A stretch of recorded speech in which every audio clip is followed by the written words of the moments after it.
656 সাল ইসলামের রাজধানী মদিনা তখন এক চরম বিশৃঙ্খলার মধ্যে দিয়ে যাচ্ছে। চারিদিকে শুধু ভয়, ক্ষোভ আর গভীর অনিশ্চয়তা। ভাবুন একবার, তৃতীয় খলিফা উসমানকে তার নিজের বাড়িতেই হত্যা করা হয়েছে। এটা এমন এক ঘটনা যা আগে কখনো ঘটেনি, আর পুরো মুসলিম বিশ্বকে একেবারে মূল থেকে নাড়িয়ে দিয়েছিল। সেই সময় মুসলিম খিলাফত ভারত থেকে আটলান্টিক পর্যন্ত ছড়িয়ে পড়েছিল, কিন্তু ইতিহাসের এই প্রথমবার এত বড় একটা সাম্রাজ্য নেতৃত্বহীন হয়ে পড়ে আর এক ভয়ঙ্কর গৃহযুদ্ধের একেবারে দ্বার প্রান্তে এসে দাঁড়ায়। এই রকম একটা ভয়ঙ্কর পরিস্থিতিতে মদিনার মানুষ এমন একজনের দিকে তাকিয়েছিল যিনি হয়তো এই ভেঙে পড়া খিলাফতকে রক্ষা করতে পারবেন। কিন্তু প্রশ্ন হলো, কিভাবে আলী ইবনে আবি তালেব তাদের সবার একমাত্র ভরসা হয়ে উঠলেন? এর উত্তরটা আসলে লুকিয়ে আছে তারই অসাধারণ জীবন কাহিনীর মধ্যে।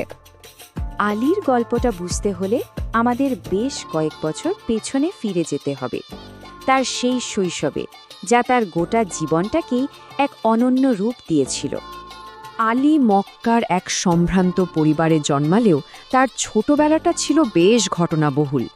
মাত্র 5 বছর বয়সে যখন মক্কায় এক ভয়ঙ্কর দুর্ভিক্ষ দেখা দেয়, তখন তার পরিবারও অর্থনৈতিক সংকটে পড়ে। ঠিক তখনই নবী মুহাম্মদ ও তার স্ত্রী খাদিজা তাকে নিজেদের কাছে নিয়ে আসেন। নবীর ঘরেই তিনি বেড়ে ওঠেন এবং মাত্র 10 বছর বয়সেই প্রথম ইসলাম গ্রহণকারী শিশুদের একজন হয়ে ওঠেন। এখানে সবচেয়ে গুরুত্বপূর্ণ বিষয়টা হলো, আলী ছোটবেলা থেকেই সরাসরি নবীর তত্ত্বাবধানে বড় হয়েছেন। নবী নিজে তাকে লেখাপড়া শিখিয়েছেন। এই অসাধারণ সাহচর্য তাকে জ্ঞান, প্রজ্ঞা আর চরিত্রে অন্যদের থেকে একদম আলাদা করে গড়ে তুলেছিল। নবীর বাড়িতে বেড়ে ওঠার পাশাপাশি আলী কিন্তু ইসলামের একজন নির্ভীক রক্ষক হিসেবেও পরিচিতি পেয়েছিলেন। তার আনুগত্য আর সাহসিকতার গল্পগুলো তো রীতিমতো কিংবদন্তি তুল্য। দেখুন, মক্কা থেকে মদিনায় হিজরতের সেই সংকটময় রাতে তার আনুগত্যের এক চরম পরীক্ষা হয়। শত্রুরা যখন নবীকে হত্যার ছক কষছে, তখন আলী নিজের জীবন বাজি রেখে নবীর বিছানায় শুয়ে রইলেন, শুধু তাদের বিভ্রান্ত করার জন্য। এরপর তিনি একা উত্তপ্ত মরুভূমির মধ্যে দিয়ে প্রায় 450 কিলোমিটার পথ পায়ে হেঁটে মদিনায় নবীর সাথে গিয়ে মিলিত হন। এরপর আসে বদরের যুদ্ধ, ইসলামের ইতিহাসের প্রথম এবং সবচেয়ে গুরুত্বপূর্ণ লড়াই। পরিস্থিতিটা একবার ভাবুন, মুসলিমদের পক্ষে মাত্র 313 জন সৈন্য, অস্ত্রশস্ত্র তেমন নেই, আর তাদের লড়তে হবে প্রায় 1000 সুসজ্জিত মক্কার সৈন্যের বিরুদ্ধে। এটা ছিল আক্ষরিক অর্থেই অস্তিত্ব রক্ষার এক অসম লড়াই। যুদ্ধ শুরু হয় তখনকার ঐতিহ্য অনুযায়ী একক লড়াই দিয়ে। মক্কার সেরা 3 যোদ্ধা মুসলিমদের চ্যালেঞ্জ জানায়। তখন নবীর নির্দেশে ময়দানে নামেন হামজা, উবাইদা এবং মাত্র 23 বছর বয়সী আলী।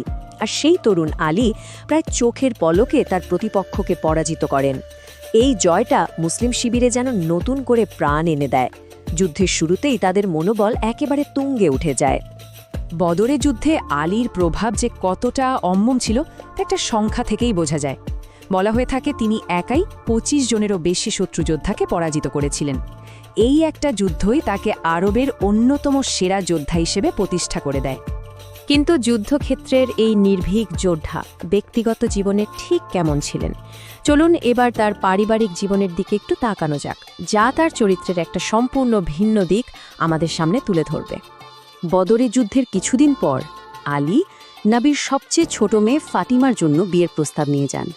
কিন্তু মজার ব্যাপার হলো, যিনি যুদ্ধক্ষেত্রে সিংহের মতো গর্জন করেন, তিনি নবীর সামনে এসে লজ্জায় একেবারে কথাই বলতে পারছিলেন না। আলীর এই অবস্থা দেখে নবী নিজেই মৃদু হেসে জিজ্ঞেস করলেন, আলী, তুমি কি ফাতিমার জন্য প্রস্তাব নিয়ে এসেছ? এই ছোট্ট একটা ঘটনায় তাদের মধ্যকার গভীর আর স্নেহপূর্ণ সম্পর্কের একটা অসাধারণ উদাহরণ। আলী ও ফাতিমার সংসারে হাসান আর হুসাইন নামে 2 পুত্র সন্তান আসে। নবী তার এই 2 নাতিকে যে কি ভীষণ ভালোবাসতেন, তিনি প্রায়ই বলতেন, এরা দুনিয়াতে আমার 2টি ফুল। তাদের পরিবারটা ছিল খুব সাধারণ, খুব সাদামাটা জীবনযাপন করত তারা।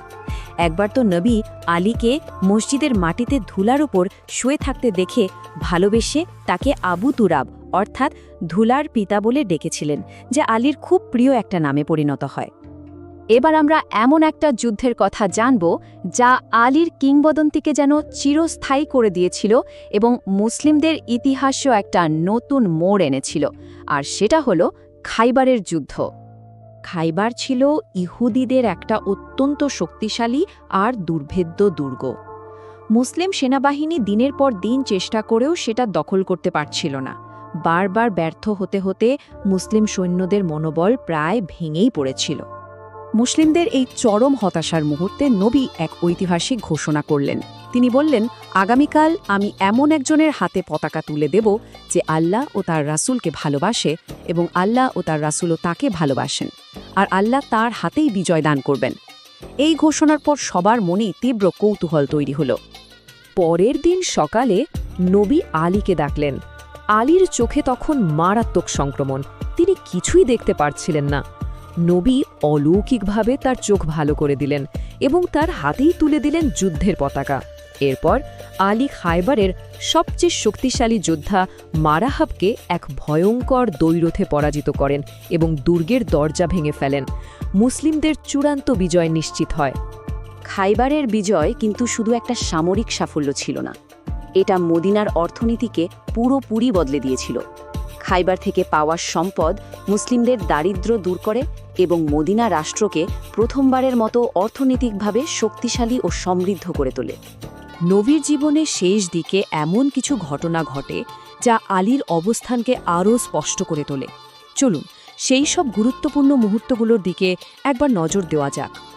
তার জীবনের শেষ হজ থেকে ফেরার পথে গাদির খুম নামে একটা জায়গায় নবী তার বিশাল কাফেলা থামালেন। প্রায় 1 লক্ষ সাহাবীর সামনে তিনি একটি অত্যন্ত গুরুত্বপূর্ণ ভাষণ দেওয়ার জন্য প্রস্তুতি নিলেন। সেই ভাষণে তিনি আলীর হাত ধরে জনতার সামনে তুলে ধরেন এবং ঘোষণা করেন, আমি যার মাওলা, আলীও তার মাওলা। এখানে মাওলার শব্দটার অর্থ নেতা, বন্ধু বা অভিভাবক হতে পারে। আর এই ঘোষণার তাৎপর্য নিয়ে ইসলামের ইতিহাসে অনেক আলোচনা ও ব্যাখ্যা রয়েছে। তাহলে দেখা যাচ্ছে নবীজির হাতে গড়া একজন যোদ্ধা, আল্লাহ তার রাসূলের প্রিয় পাত্র এবং একজন ঘোষিত নেতা। এই সবকিছুর পর আলী কিভাবে সেই চরম সংকটের মোকাবেলা করেছিলেন, তার খলিফা হিসেবে ভবিষ্যৎ পথ চলা এই ভিত্তিগুলোর উপর ঠিক কিভাবে গড়ে উঠেছিল।